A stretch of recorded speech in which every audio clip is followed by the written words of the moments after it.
I'm Chosen Architect, and this is All the Mods 9 to the Sky. Now today is episode 5, and that means we're sort of progressing along. Now I know it took a little bit of time in the last episode to work on this build that you see behind me, and well, that is going to continue to expand as we progress on.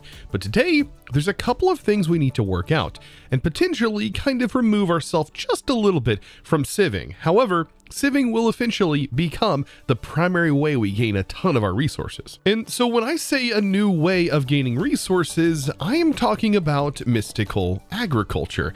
That's right, believe it or not, we have the ability to dive into mystical agriculture like almost immediately, so long as we have some prosperity shards down the road. So that does mean we need to sort of do something else before we actually just jump right into the mystical agriculture mod. And trust me, if you love farming, you're gonna absolutely love the way that you can farm mystical agriculture in this pack. Now, as far as Inferium goes, and to get started with this, to make your first Inferium seed, you're going to get this particularly from mob drops. So mobs will have a chance of dropping this, so if you've encountered those, you should hopefully have enough Inferium at this point to make at least one seed. Now, one seed is technically all you really need to get started, but we do also need to look at how we're going to generate a way to make this actually useful. And for that, we are going to need to make some base seeds, and those base seeds allow us to make like iron seeds, copper seeds, and so on and so forth. And so how do we actually come across getting the prosperity shards that we need to make the prosperity seed base? Well, we have to sift for this, and it looks like we have to sift soul sand. Now, we haven't made soul sand yet, but you can automate it with just doing witch water and sand. And we are going to have to at least make one with that method. But setting up soul sand automation that way is kind of lengthy, as you are going to need your mycelium and a barrel, and the water conversion process takes a bit of time. But I have a much better solution than going about it this way. But hold up just a minute. That method is going to involve create, but I will tell you, if you are overwhelmed by the create mod, and it may seem a little bit terrifying when you look at it for the first time, believe me, this is not going to be a complicated setup at all to set up soul sand production. And especially in this pack, where a lot of the early game create grind around making plates has been removed. Now, the first real thing we're going to need is andesite alloy, and so we just need a few of these, and we're going to need enough to be able to make our first casing, because we're going to use a fan to convert this and be able to convert different items. And now to make casings from create, it's as simple as placing down your logs in world, stripping them, and then using that andesite alloy and just right clicking it on the blocks. Now, to be able to skip the need for a press right now, it is going to cost us double the amount to craft this. So we are going to need 9 iron ingots in order to craft a fan. Typically, you would just make a press, but that press does cost an entire block of iron, which I don't really want to use right now. So what I can instead do is I can just go ahead and make this to at least get this out of the way. And with that done, I just now need to make a shaft, which we're going to need later on anyways, and we should be able to make ourselves a propeller. So I'm going to need a couple more andesite alloy, which is just iron, by the way. It's very, very cheap in order to make this. So I have my propeller ready to go. I have my encased fan ready to go.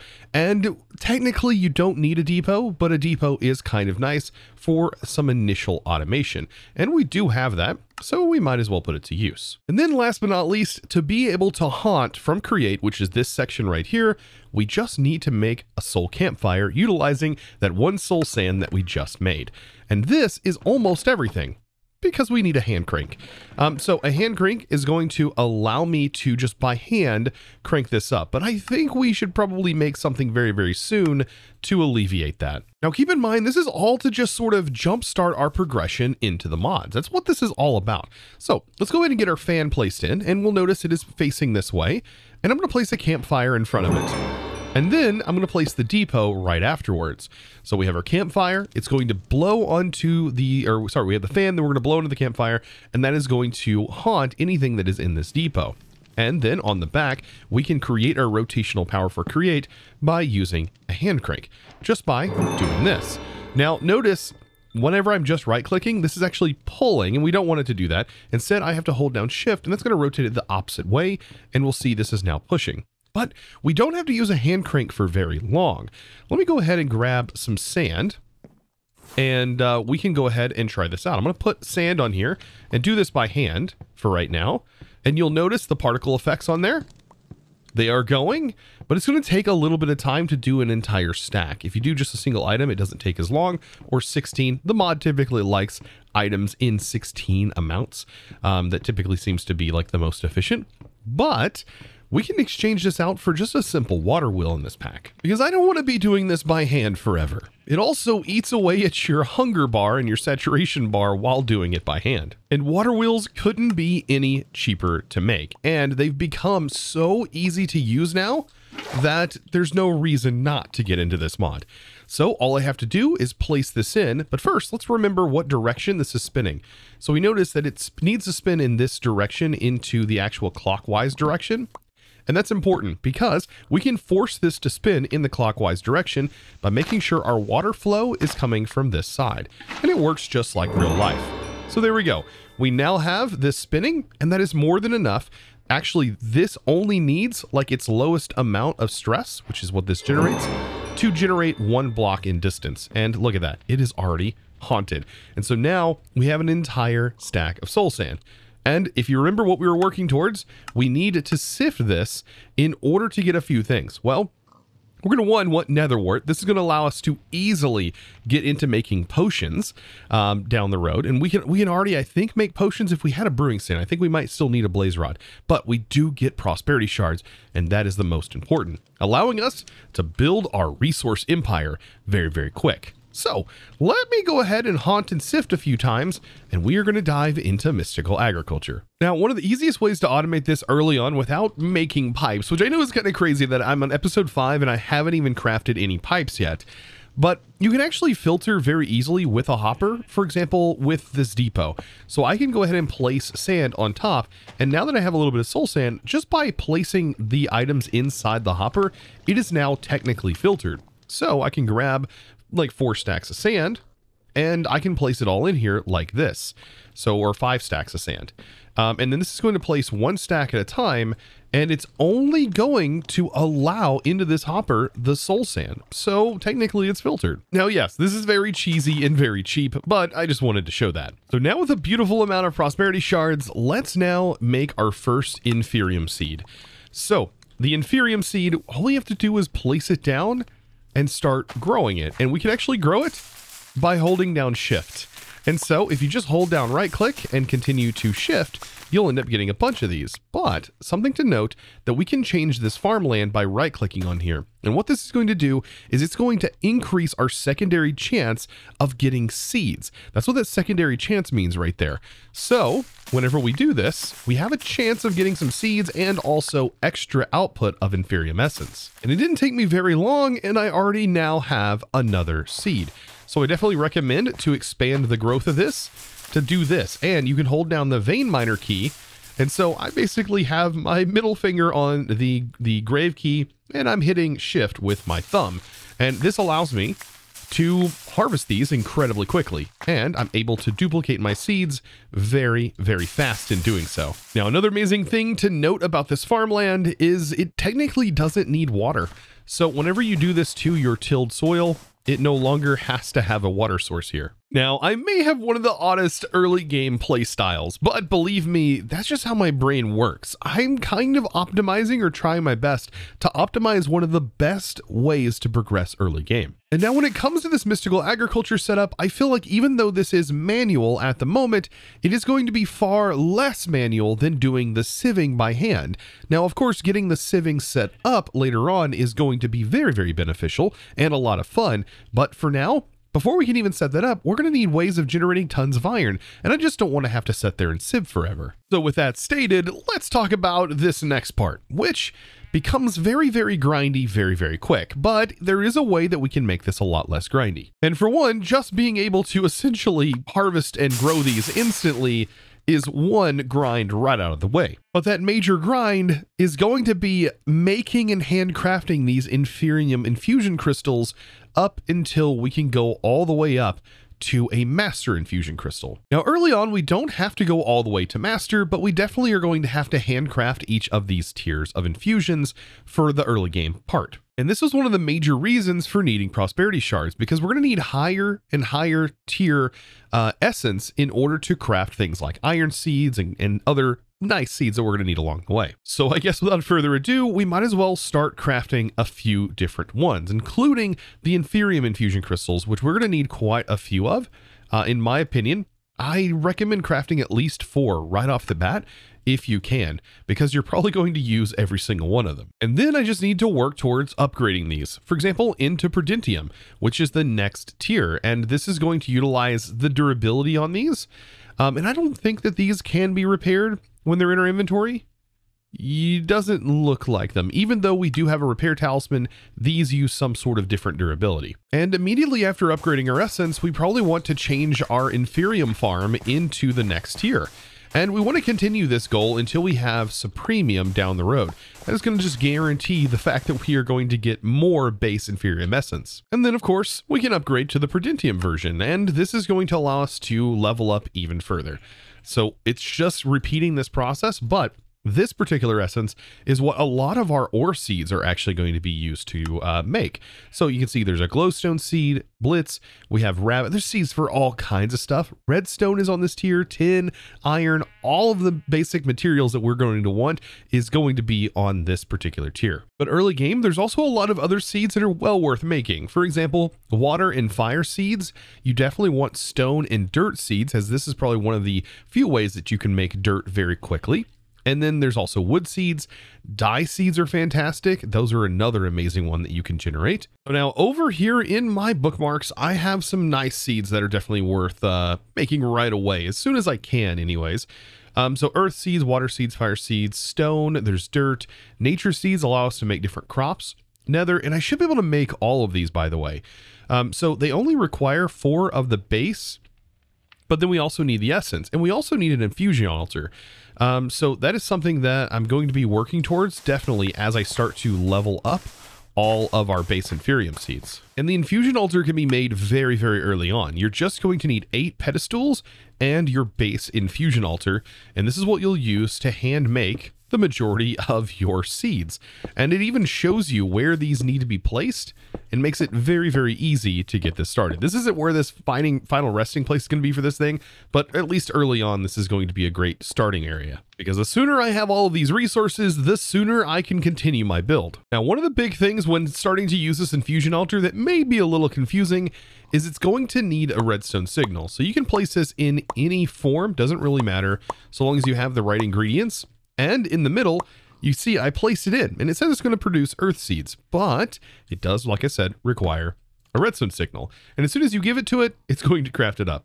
So if you just kind of give it a permanent redstone signal, that's a great way to handle it. Typically by putting a redstone block under here, it will always generate when you place in the recipe. Speaking of recipes, I've sort of gotten most of the items required to make several, I would say, really important seeds already ready to go, including the water, the fire, and then also the nature, which is very nice, and we just made the earth. Oh, and this is going to be so nice because we can just make as much copper as we need, as much iron as we need early game, all while it being a very manual process. But if we can start to duplicate our seeds in, for example, this farm right here, it should be well worth it.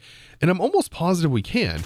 Based on these seeds right here, if I was to start growing these, right, by getting this all nice and growing, I should eventually get myself another seed, and I can just so on and so forth, just continue making more and more seeds. That's a really awesome part about doing this. Now, I don't know if this is the actual case, but I farmed quite a few of these and didn't get a seed over on the higher tier farmland, but the farmland that this is actually tiered in, it did actually drop a new seed. So I don't know if this has to be exclusively on the farmland that it is a part of in order to get the seed, but I don't know. That's what I've done. I'm going to do some more testing and find that out. Now, this is just sheer luck that this wandering trader walked in and actually has blue ice as one of its trades. I'm going to nab that as one of the first things, and I'm also going to grab a saddle, which I don't think we can get because I don't think we can craft these any other way.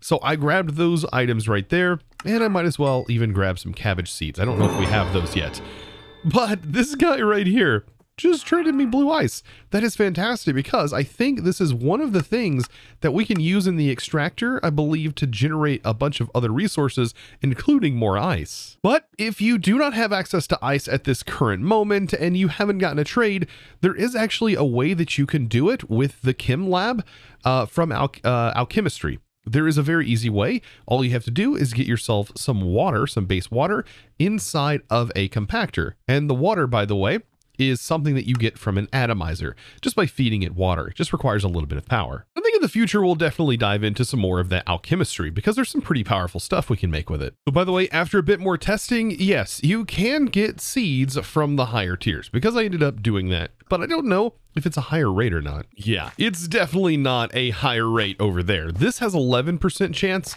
it does appear, and I am getting significantly more seeds from doing this than I was over there. Now, one of the musts is definitely the nether agri-grow. This stuff right here is going to get us a nether seed, which is going to be well worth it because we could just make soul sand with it. Yeah, more soul sand. I know we're making it over there like that, but that is going to be definitely overwhelmed by the way we're going to be making it here. Because with access to our nether essence that will generate from that and some fire essence combined, we can generate quite a bit of soul sand. Now, I haven't even checked the mystical agriculture section, but yes, we do get quite a few rewards now that I look at it from all of this. And I can click the little button up at the top to claim all of them, but I typically like to run through all of my quests and kind of look at what rewards I'm actually getting from everything. So yeah, it doesn't seem like everything gives you a reward. Yeah, I was just wondering if the seeds, the seed quests, which I really like the way they have this set up. I was just wondering if these seed quests were going to give you any like random seed rewards. Doesn't look like it though. So what I've done, I now have like kind of a crop for each sort of tier. So we have our base tier that we can keep over here. And this is the base Inferium farmland. And then just kind of levels up. This goes to the Verdentium. And then over here is the Teritium, I believe it's called. It's sometimes hard to remember. Yeah, Teritium. And then this one goes up to the level 4, not going up to Supremium, but this is all Imperium. Now, as I'm slowly leveling these seeds up and gathering up as many seeds as I possibly can for all of the individual tiers, something I do want to note here is that Amethyst Essence and many other of these essences allow you to make things that you probably wouldn't be able to make via any other method. So I know we do get, I think, calcite seeds from sifting certain things, but there's a lot of things that we're going to be able to get a lot easier just by making the essences for. So down the road, when we have automation set up for this, oh, it is going to be so nice. We can just make whatever we want. And now one great example of this is for mushrooms, for example. Mushrooms would be something that would be kind of difficult to come by, because it doesn't appear like there's many recipes for mushrooms aside from the combiner, which is something that you could definitely set up. And of course, getting it from mushrooms apparently, but Mystical Agriculture has you covered. So yeah, if you were looking for mushrooms, this is a great way to get them. So now after gathering many of the base seeds, so plenty of the tier 1 and tier 2 that are very useful to me, I wanted to show you this. So the reason why I am setting up these seeds is so that way, for example, if I wanted some amethyst real quick, I could come over here, I could put it in my offhand, and I could just use my diamond wand, and voila. They're all placed in, and I can now start growing them. And then when I'm done farming them manually, I can go ahead and I can just break them all. There's just a charm about this mod and the ability for us to twerk grow them. Oh, this is just too powerful, and I love it. But it does mention, by the way, in the getting started, there's a little bitty thing over here, and it did mention that Mystical Agriculture is an easy way to get tons of loot without even needing power. And that's what we're doing. But now with all of that petty stuff out of the way, we can get into the big dog stuff, which is the iron seeds. Oh, and I am so ready for this. And look at that, we're already gaining more seeds because we're on the appropriate farmland. And so again, I do want to show this because you can actually see it now. Notice it says secondary chance 11% while it's on its appropriate farmland. If I go ahead and head over here, which is a lower tier, you'll notice it says 1%. But even if you go to the higher tier, it still says 1%.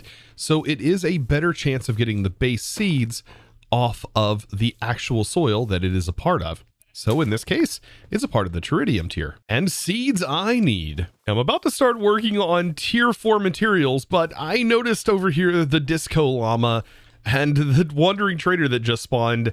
And my God, this has the Eternal Vigilance and also has some globes, but just 64 diamonds and some Phantom Membranes for this beauty?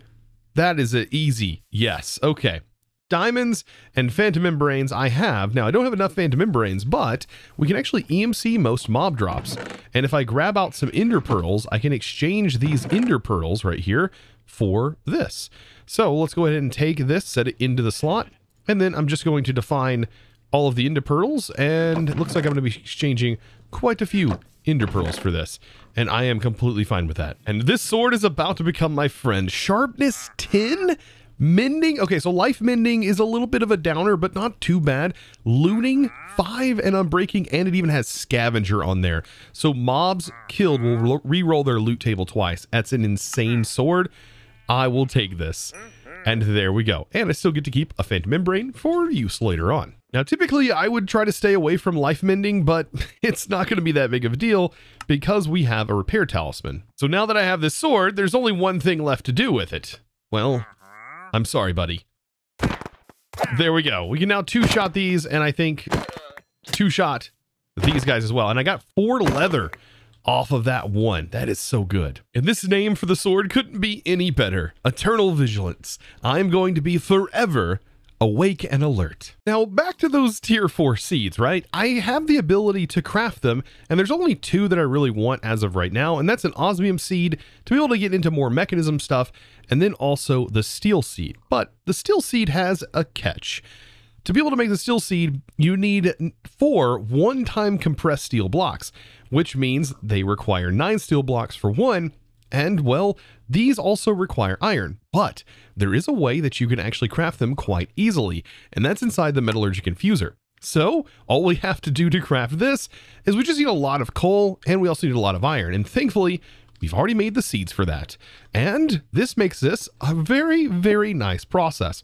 So I'm just going to add my wind generator just like this over here, and we can get this all set up inside of this one metallurgic infuser. I just have to make sure I have enough iron. Now, iron is going to be pretty crazy that we can get this much. You get 6 for all of this essence, and so I should be able to just make stacks of this to hopefully be able to produce enough of the iron blocks that are going to be needed to make the tier 1 compress. And yes, I have enough to make 4 of them. But for the coal, that might be a different story. We might need a bit more, or we might need the exact same amount. I'm just going to compress all of these down into coal blocks. It's going to be one of the best ways of doing it as of right now. And I'll just see exactly how much this is going to take. So by judging it with this, we'll see that if we take a look at how much carbon it's going to take, we get 90 for 1 coal block, and it's going to take a total of 1,620, which equates to about 18 blocks of coal, which is not too bad at all to be able to produce this like so. So if I put this all in here, that's one of the fastest ways to get that carbon in, and this should hopefully start running. I just wonder, does this have a really long time delay? Oh, I actually think I see the problem here. There's not enough internal space inside of this basic version. But believe it or not, we can upgrade this metallurgic infuser to the next tier, and it's kind of easy to do this. But we are going to need to use an installer with it already set up. So an installer is made with a little bit of iron, and we definitely have enough of that. Oh, it's so nice to be able to craft a bunch of iron. There we go. So this is a basic tier installer. Allows us to upgrade the block in machine or in world, and notice that our carbon value now went up, and this allows this to actually function. And there it goes. That's very quick, and that gets you a ton of steel. And that's one insane quality of life recipe right there. And now that I have it all situated, we can split this into split mode, and then I'll just dump all of that in, and that should be able to process all of these at once. I don't know how it's processing all of them at once. It should wait until the carbon values fill up. There we go. And then it's going to reset the rest. I'll tell you what, nothing is going to be better than having this steel right off the bat. This is so helpful, as Mekanism is very steel hungry. So yes, as fast as we can get this, the faster we can get Mekanism machines set up. And again, I do want to preface here that even though we are setting up these seeds and they seem very powerful, it's all still very manual, so I'm going to want automated ways of doing tons of these things, but I don't think farming seeds are how I'm going to set up automation right off the start. Because for me in Skyblox, there's a lot of fun in actually setting up the sieves to be automated. I don't know, there's just something about routing all the items and telling things where to go and setting up the logistics for everything. It's just a lot of fun. Oh, this effect right here is what I was trying to show before, and it's surprising the Trader Llama has us on here. I keep getting these guys spawn in while I'm working on things, and this Trader Llama, I believe if I take him out, should drop one of those fancy, ability totems, and this one gives us speed. Ooh, that would be really nice to have. And this guy just, man, has nothing worth, nothing worth this go around. But let me go ahead and grab my ability totem. And let's see, I should have one laying around. Yep. And let's see, while this is in here, I should be able to right click this, I think. And can I not add it? I keep forgetting how to actually add these to the list. Speed, and then I add it to myself. And then we can add it back to our bottle. That's right. So that's how we like remove it. So we can add it to ourselves, but then we use the ability bottle to send it back. And if you don't have an ability bottle, which you should have gotten when you started the pack, you can easily craft one. So now with mystical agriculture out of the way, there is a couple of things that I've been meaning to do. And as you can see by the item in my hand, I want to show you a little bit of computer craft. Now, typically at the end of each episode, I like to kind of shout out and say thanks to one of my supporters, those who have either supported me on Patreon or Discord or what have you, because without them, we would probably have ads embedded in the video. And because of them, I don't have to do that. And so a while ago, I had actually made a program with the help of ChatGPT, which was really, really nice, by the way, that you can actually make your own computer craft programs and learn a lot within computer craft and also have ChatGPT help you do that. And so at the time, I was learning a lot about programming. And so in that, I ended up creating a display board. And so let's talk about how you can actually import programs. So what I'm going to do is I'm going to set up a screen that is going to be inside of my tunnel here. I think this is going to be kind of cool because I'm going to use the tunnels for this. And I think what I'm also going to do is use the tunnels for portals. This is going to be kind of neat. And this is going to kind of loop around. At least that's the idea. So I'm going to place down my monitors. And then inside of this, these will basically connect. And the monitors, we can display stuff and we can even make buttons and stuff that our computer can use. Now I'm going to attach this to the right because as I'm going to show you inside of the program, I have my monitor ID set to locate the monitors on the right hand side. So by placing this in, the screen is essentially right here, but we can access it from the side. Now notice what it says up here. You can drag and drop files into an open computer to upload them. That is significant. So this means that if you go over on my Discord, and I have this pinned in my general chat, and you want to play with this program, you can just download this program. And if you're wanting to look for it, it's called SUP main, and it is pinned in general. You can drag it into this like I'm about to do. And so right now I'm going to drag the file into my computer and then let go. And it says transferring SUP main.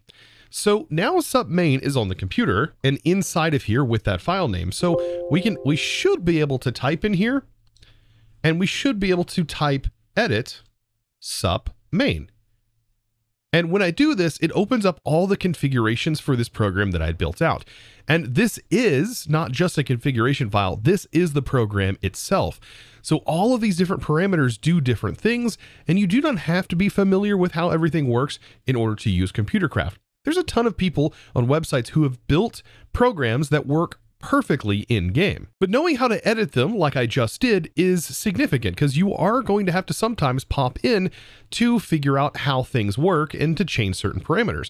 For example, in my case, I have my monitor ID set to right, which is on the right hand side. And then in here are the list of the current supporters that I have shouted out at the end of each episode. And as I scroll further down, I have a display count of how many people, depending on the size monitor, I want my screen to display. And in this case, it can display up to 10 names at a time. But because I have 4 names or 5 names, I'm going to set it to 5 for right now, kind of editing this. This is all the different colors that it will sort of rotate through. And then the main part of the program is down here. And then this is what it actually says as the header above the all of the names that are displayed. Now, I love being able to show this because after just now editing, what I can hit is Control on my keyboard and I can hit Save. And we're good. We're good, right? I can close the program down. If you want to shut off the entire computer, you can do that. You can also just exit this and then you're back to a regular screen. If you want to know more about this, you can also run help. So you can just type help, I believe, and help will give you all kinds of different stuff. So you can look for help. You can type in programs. There's a ton of different programs, by the way, some really, really fun ones. If you actually look through this list, there's actually some games built in. I can't remember. It's called Worm. Yeah. Worm is a really fun one. And this is literally Snake. So you have a Snake game, and you can do this inside of the handheld version of this computer as well. So yes, there's some fun built-in games. This is just one example of stuff that you can do with Computercraft. There's a ton of different things, and this is just one of them. Now, if I turn the computer off and turn it back on, we're ready to go. So let's go ahead and type to run this program. We're going to run, and then I'm going to do sup main. And let's see, maybe did it not save my sup main? There's sup main. No, I don't have to type run. I just have to type sup main. And that should have started my program. And that way, if I go over here, we will actually see it being displayed on the screen. And so you'll see all of my supporters that I am thinking on this main screen, which is just super nice. And yeah, I used ChatGPT to actually help me write this. A little bit of trial and error, but being able to edit it in a file and then drag it into the computer was so nice. But keep in mind, you can actually edit from within this as well, just like we did. And you could use computer programs to do all kinds of stuff. There are a ton of programs that interact with the Bigger Reactors mod that's in here. There's things that can integrate into your Applied Energistics system. There's all kinds of stuff. You can run Redstone. It's fantastic. And this is just a fun alternative to using signs at the end of the video. And I think I almost forgot, the language that this uses is Lua, which is a very simple language to understand and probably one of the simplest of coding languages out there. Now, if I want to stop this program, all I have to do is hit stop the current running code, and that will then terminate the program. And then I can go in and I can edit sup main again, and I can make more changes. For example, if I want to add another name, I can just create a new line, and then I could just add, for example, chosen architect into here, and then I'll just save. And technically I can even run from here. And so we will actually open up a new tab where we can see that this program should start running. And you can see my name is now in there. Since we're towards the end of the video, how about I change the name to an actual supporter? And that is going to go out to Slug Daddy Vapes. Thank you so much, by the way, for supporting me over on the Discord by becoming a Discord premium member and supporting me in one of the best ways possible. You guys are absolutely amazing, and I really do appreciate you guys more than you could ever know. And now I actually plan on using a bit more of this Computercraft a little later on, and we can even create all kinds of different display boards and cool things like that along the way. So if you do enjoy content like this and you're looking forward to the next episode, make sure you're subscribed by clicking that subscribe button if you haven't already, and giving this video a huge thumbs up. Also, comment down below if you have some interesting suggestions for Computercraft programs. I would love to hear from you down there. And or if there's some tips that you would love to let somebody else know about, of course, make sure to comment it down below. And with that, guys, I will of course see you in the next one. And as always, thanks for watching. Bye!